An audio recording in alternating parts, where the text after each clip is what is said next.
From the beautiful South Studios of Way Happy, this is Mr. Meyer and 2.4 Real Zeros. Now, this is the part you've been waiting for. In 2.3, we talked about how you could factor and find x-intercepts, or the zeros of the function. And now we are going to say, well, what if you can't factor? What else is there?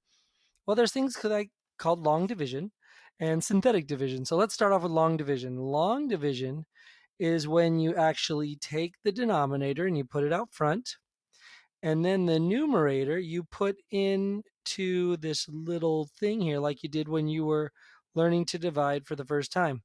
Now, a little heads up, notice I put a 0 there.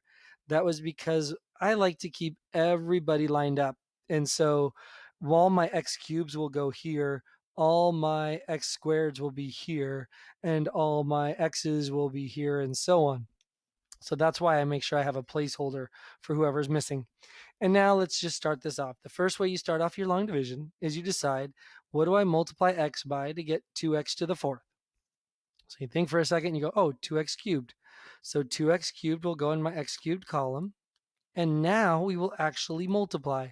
We will multiply this to both of these and put them in their appropriate columns. So 2x cubed times x is 2x to the fourth. And 2x cubed times a negative 2 is negative 4x cubed. Now we have to subtract, and what I actually do is I just do a sign change on both of them, and then I add straight down. So those guys cancel out, and here I have x cubed. And now I start this process all over again. I say, all right, how do I make x look like x cubed? Well, I got to multiply by x squared. Good thing I had that placeholder here. Now I will distribute the x squared, and I will get x cubed, and then minus 2x squared. And then we have to subtract. So I will do the sign change again. The x cubes cancel, and I have 2x squared, and now I start again all over. And again, you can bring things down if you want. I'm just usually not much of a bringer down, but because I see it up there, but you definitely could, and probably make it clean. What do I multiply now x by to get 2x squared? Well, to me, that sounds like 2x, so that will go here. I will distribute the 2x, giving me 2x squared, so that goes here. And minus 4x. I will do the sign changes again, and I now have 9x. And then I will say, how do I make x look like 9x? And so that I will have to multiply by a 9. That goes in my constant column. I get 9x minus 18. Do the sign changes, and we get 17 as our remainder. And then how do I make x look like 17? I can't, so I finally know that I can stop because it's not possible to make the x look like a 17. So that must be my remainder. It's positive, so I say plus 17 over x minus 2. And there is my solution to the long division.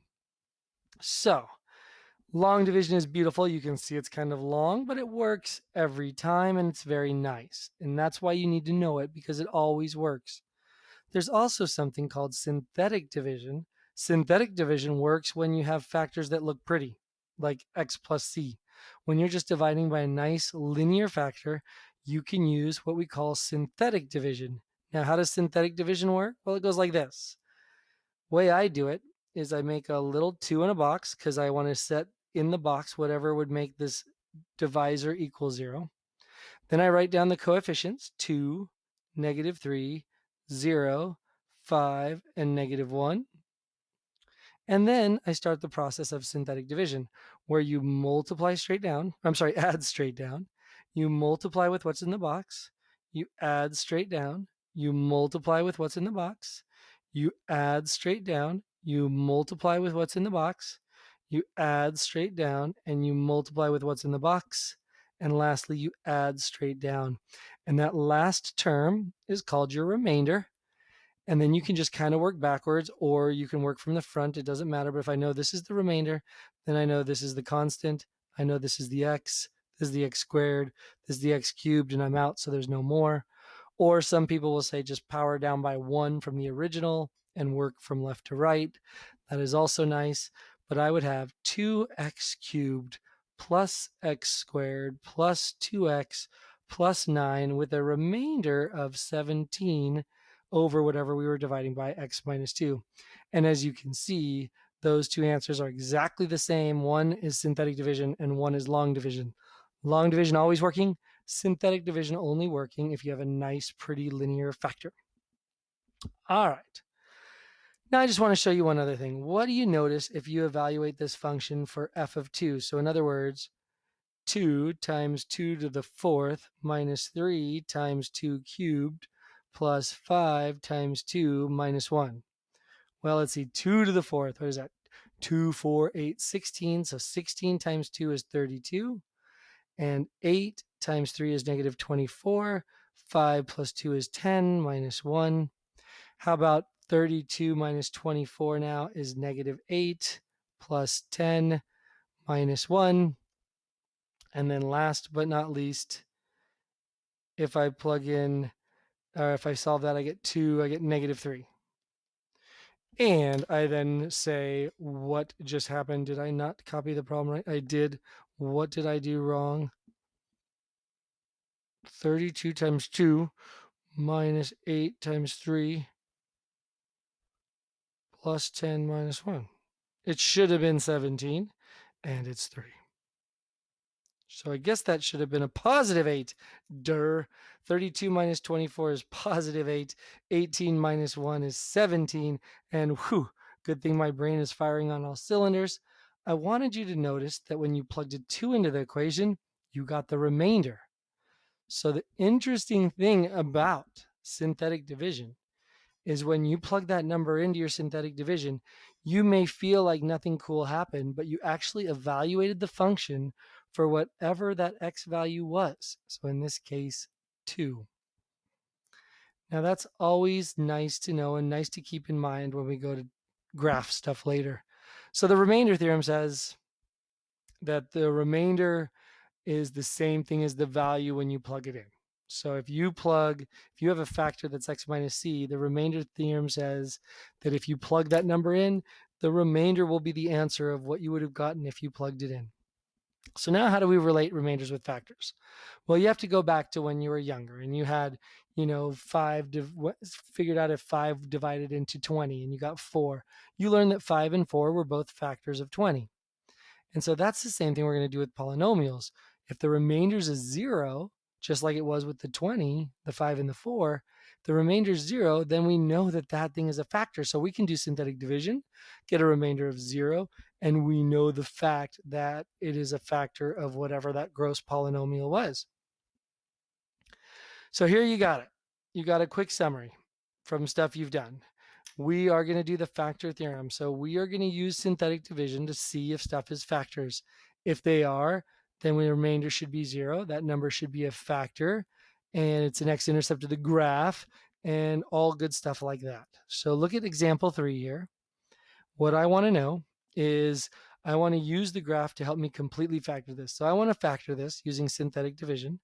So 3x cubed plus 4x squared. So I'm going to jump over here and I'm going to say 3x cubed plus 4x squared. What do we got? Minus 5x minus 2. So minus 5x minus 2. The calculator or Desmos graphs it for me.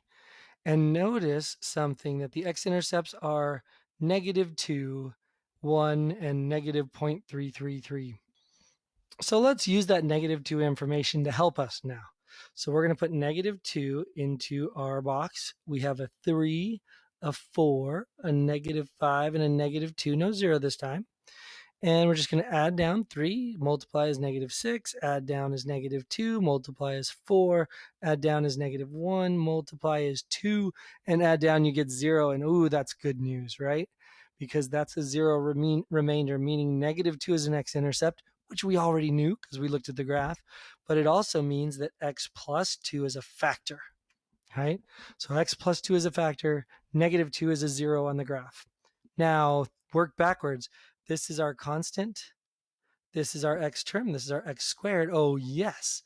3x squared plus x minus 2x minus 1 equals 0 is now our new problem. And that problem can maybe be factored. It can be done with quadratic formula. It can be done completing the square. And if you wanted to, you could even try to go one more step into your synthetic division. But I'm going to go ahead and factor. So I'm going to multiply the outsides, which is -3. It's going to add up to -2, which I know is -3 and 1. The weird bottoms up method says divide both of these by 3. And you have your factors. One factor is x minus 3 over 3, which most of us will call that 1, and x plus 1 over 3. So when I write those factors, I will write them as x minus 1, and I will write them as 3x plus 1. And there are all our factors for this problem. And also you'll notice that the zeros, if somebody asks, were -2, 1, and -1/3, the same thing that Desmos told us. All right, let me ask you a question, and then we'll be right back. All right, now let's talk about how you factor these things if you can. So there's this thing called the rational root theorem that says, hey, when you do synthetic division, you don't know what numbers to put in that crazy little box. So you're going to do a lot of guessing. Well, here's an idea. Do the factors of the last number divided by the factors of the first number. That's the P over Q thing. So that's just a little heads up. There's also this thing called the upper bound theorem that says if you're doing synthetic division and all those leftovers that are showing up that you get in your answers at the bottom under that line, if they're all the same sign, then stop testing numbers bigger than whatever number you tested. It's called the upper bound theorem. Don't go past that number because there are no more. There's also a lower bound theorem, whereas if the leftovers have alternating signs, then stop testing numbers that are smaller than whatever you just tested, because that means there are none, right? The lower bound theorem says there are none. So with those ideas, we can now, in a calculator, we can pretty much factor anything like this mess here in example 4. So the first thing I would do if somebody asked me to factor this is that I would go, all right, what things, I'm going to do synthetic division, but what things should I try in the synthetic division?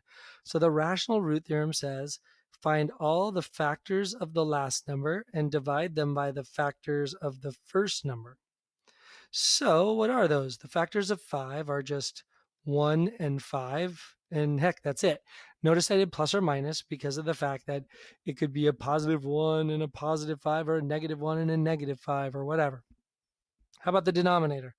You got 1, you got 2, you got 3, and you got 6. So what it's telling me is all those combinations of numerator, denominator are things you should try, like 1 over 1. You should try 1 over 2. You should try 1 over 3. And you should try 1 over 6. You should also try 5 over 1. You should also try 5 over 2. So I guess that should just be 5. 5 over 2. You should try 5 over 3. And you should try 5 over 6. And so the rational root theorem says, hey, instead of willy-nilly just plugging in random numbers into your synthetic division, you should really plug one of those numbers in. Now, usually what I'll do here is I'll start plugging stuff in, or if I'm a little clever, I will graph this. So good news is I graphed it on Desmos, and I will sneak the graph into you. And there it is. And I can actually see which ones work. It looks like -1/2, 1/3, and 5. So those will all work. And so if you can get them off your calculator, I suggest you try them. Otherwise, just guess. So the calculator tells me that 5 works. And so I'm going to go ahead and try 5. So we're going to put 5 in the box, and we're going to have, what is this, 6, -29, -6, and 5.